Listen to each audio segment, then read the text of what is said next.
start. On the basis of origin, biotic and abiotic. Biotic में हमारे biotic factors are living organism in the ecosystem.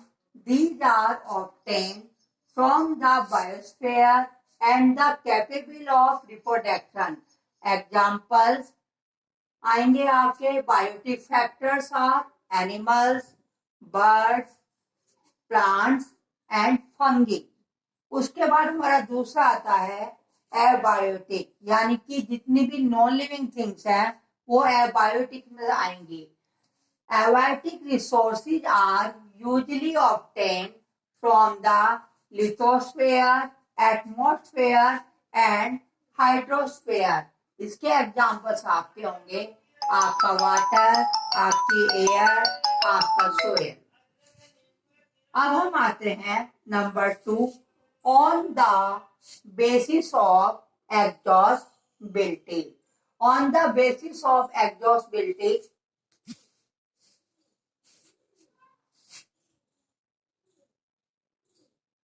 Renewables and non renewables.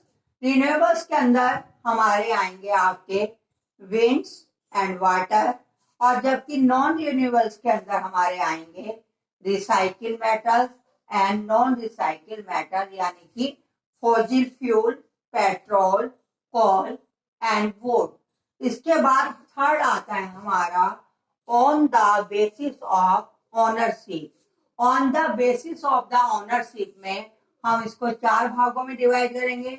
Number 1, individual resources, community own resources, international resources and national resources.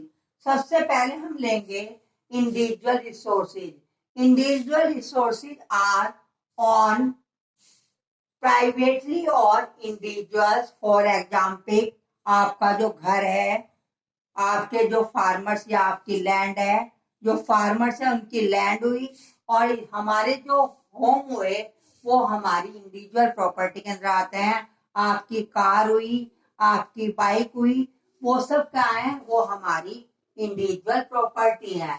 Number 2 आई हमारी community own resources.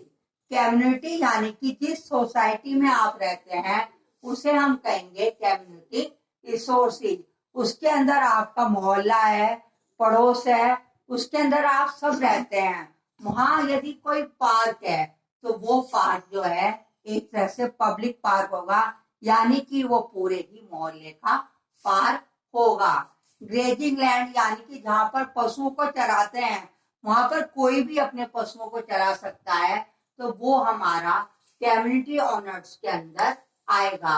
Examples हम ले तो the village की common land आते हैं, grazing land आते हैं, burials village यानी कि जो शमशान है, पॉन्ड्स है, पब्लिक पार्क है, स्पोर्ट्स है, प्ले ग्राउंड है, ये सारे जो है हमारे कम्युनिटी ऑन रिसोर्सेज के अंतर्गत आएंगे। थर्ड नंबर पर हम लेते हैं हमारा national resources. Resources within the political boundary and oceans are up to 20 national miles from the coast are included in national resources। यानी कि नेशनल रिसोर्सेज के अंदर हमारी जो है जितनी भी हमारी पॉलिटिकल बाउंड्री है, यानी कि पाकिस्तान की सीमा कहाँ से शुरू है, चीन कहाँ से शुरू है, इंडिया कहाँ तक है, श्रीलंका कहाँ तक है, जो चारों तरफ हमने बाउंड्री बनाई हुई है वो हमारी नेशनल बाउंड्री के अंतर्गत आती है। इसके अलावा हमारा 12 माइल्स तक का जो समुद्र का एरिया है वो भी हमारा उसके अंतर्गत आता है। नंबर 4 पे हम आते हैं इंटरनेशनल रिसोर्सेज, यानी कि अंतरराष्ट्रीय साधन। द ओशियन रिसोर्सेज आउटसाइड 200 किमी of the exclusive economic zone belong to open ocean and no individual country has utilized these without the agreement of international institution। अर्थात जो हमारा समुद्र है वो 200 किलोमीटर तक जो है इंटरनेशनल के आता है, यानी कि यदि हमें अपने शिप को 200 किलोमीटर से आगे ले जाना है तो हमें इंटरनेशनल यानी यूएनओ से परमिशन लेनी होगी।